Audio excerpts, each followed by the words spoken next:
दहेज का जो अर्थ है वो संपत्ति या विवाह के समय वधू के परिवार की तरफ से वर को दी जाती है।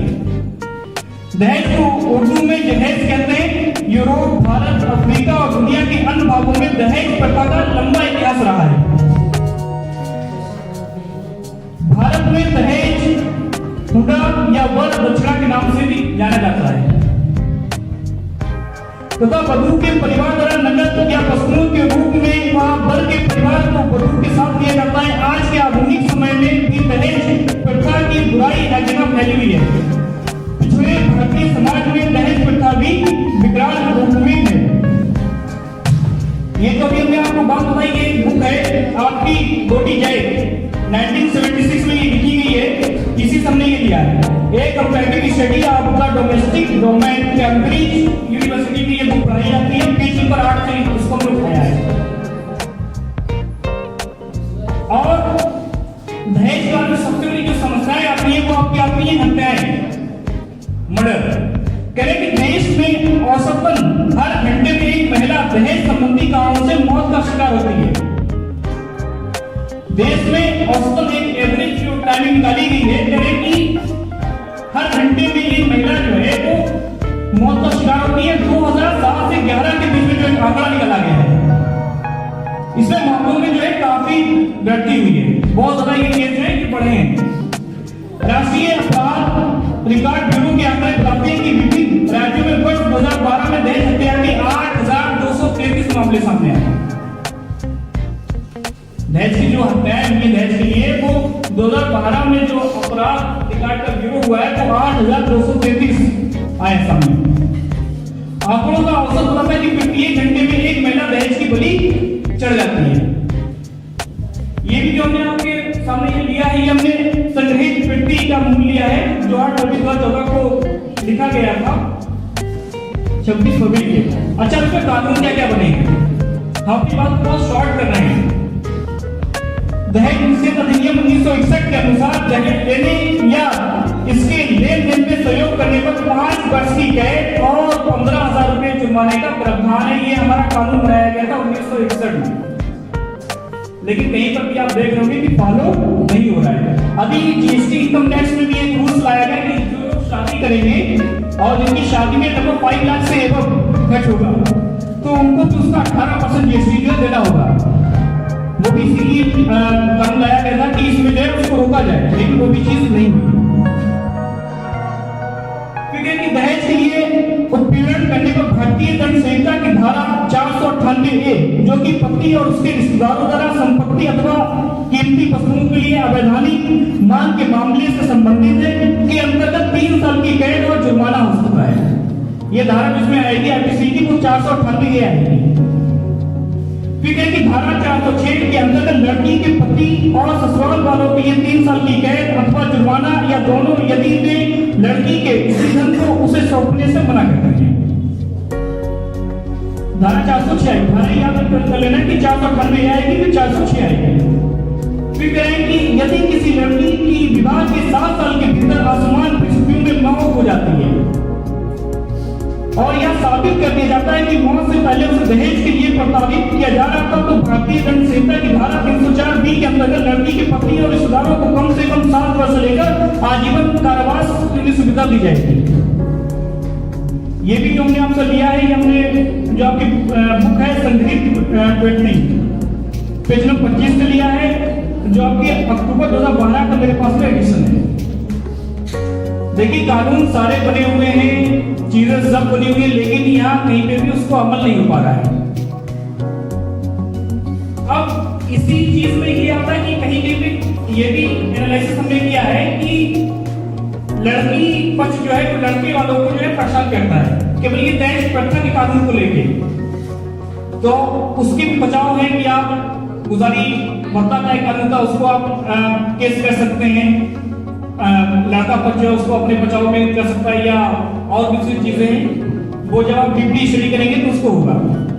यही पर ये मेरी बात का एंड था, हम यहीं पे अपनी बात को खत्म करेंगे।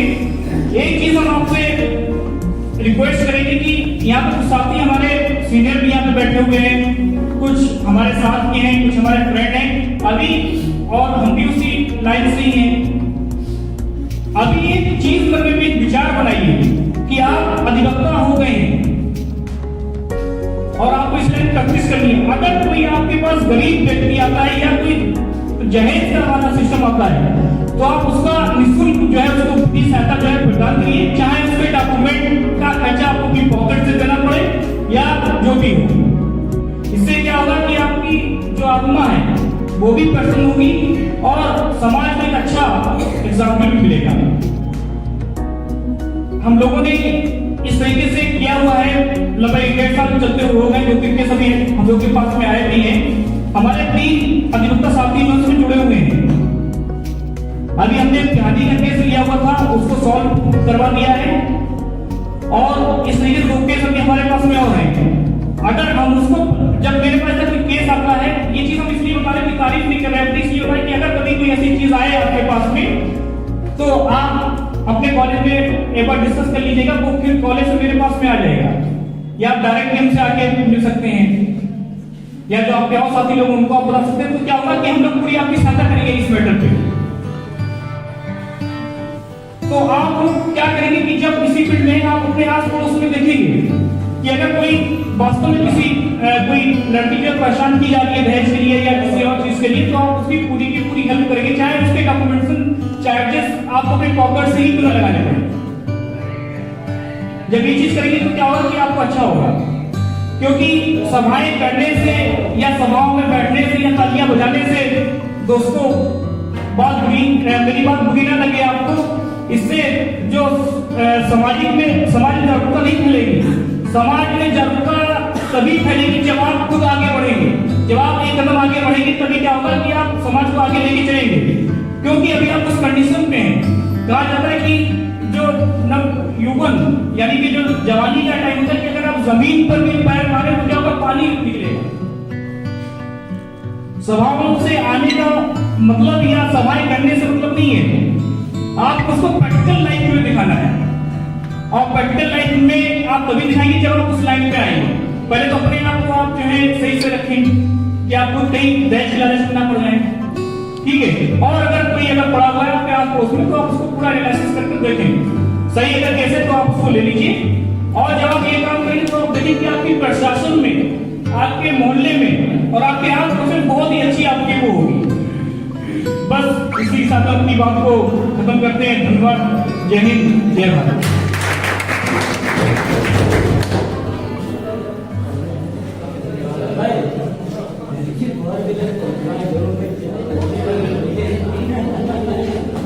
कभी एक कड़वा सच है जो हमने एनालिसिस किया है अपनी लाइफ से या अपने आसपास के एरिया से। जो पहले का टाइम था, जैसे आपके राजा राम मोहन राय के पीरियड में की चिता के ऊपर सती प्रथा थी कि चिता के ऊपर ही जो है विमेन को या आर्थिक को जला दिया जाता था। वो एक और था, उसको उन्होंने बंद किया।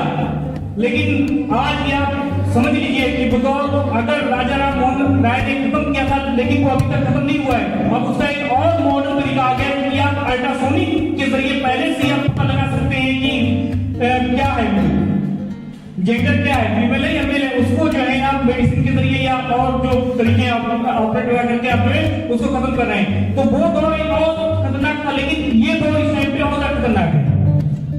और आप ये समझ लीजिए कि जिस घर में, मेरी बातें शायद कुछ खराब नहीं, जिस घर में अगर किसी फीमेल का बर्थ होती है, किसी बच्ची की बर्थ होती है, तो ये समझिए कि उस घर के जो भी मेंबर्स होते हैं वो सभी के चेहरों की रौनकें जो है बिगड़ जाती हैं। अगर किसी के घर में फीमेल की बर्थ हो जाती है, किसी बच्ची की जन्म होती है, तो ये समझिए कि उस घर के जितने भी मेंबर्स हैं उन सबकी चेहरों की जो रौनकी है वो बिगड़ जाती है कि अरे क्या हुआ, बेटी ने जो है जन्म ले लिया। पहले तो पता लगा रहे थे कि अल्ट्रासाउंड जो जिसको अभी आम भाषा में अल्ट्रासाउंड बोलेंगे, उसने ये पता लगा लेते हैं कि क्या है। और यहाँ तक कि तमाम तरह की चीजें होती हैं कि उसको एजुकेशन में आगे नहीं पढ़ने देते हैं, उसको अगर कोई मेडिकल कंडीशन हुई तो उसमें अच्छा ट्रीटमेंट नहीं होता। लेकिन है क्या कि अगर देखा जाए बॉयज और गर्ल्स जो है सेम है, भी फील्ड में आप ले लीजिए, नौकरी पेशा में आप ले लीजिए, या आप बिजनेस के मामले में ले लीजिए, या आप घर चलाने के मामले में ले लीजिए, हर चीज में जो है फीमेल जो है बराबर है, बॉयज और गर्ल्स जो है बराबर है। और जो अभी तक हमने देखा अपने आप उसके मोहल्लों में कि लड़के जो है बुढ़ापे में साथ छोड़ जाते हैं, लेकिन लड़कियां जो है, बेटियां जो है, वो बुढ़ापे में साथ नहीं छोड़ती माँ बाप का, वो माँ बाप के साथ नहीं रहती किसी भी टेंशन में। तो एक तो चीज हमें ये समझनी है, ये बात तो इसलिए बताई कि अभी हम लोग उस पोजीशन पे हैं, उस मतलब एक लेवल पे हैं कि आगे जाके कुछ लोग की हमारे साथियों की शादी हो चुकी है, कुछ लोग की होने वाली है।